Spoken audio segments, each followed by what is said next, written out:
Hello guys, welcome back to my channel Initial Solution. Today in this video I'm going to show you how to report someone on TikTok.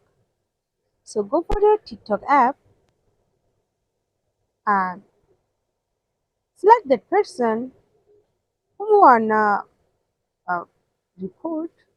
So if I select that person, go for his profile and go for there is icon as arrow.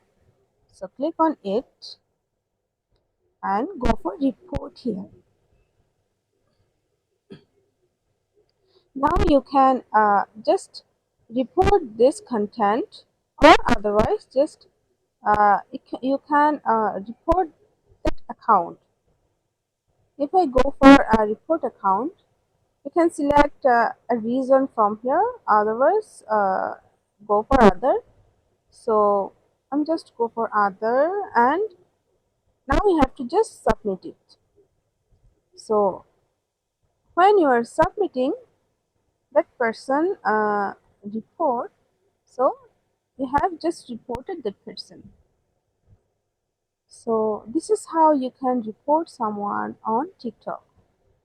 So guys, if you find this video helpful, then please like, comment and share. Subscribe to our channel and don't forget to hit the bell icon for more videos like this. Thank you.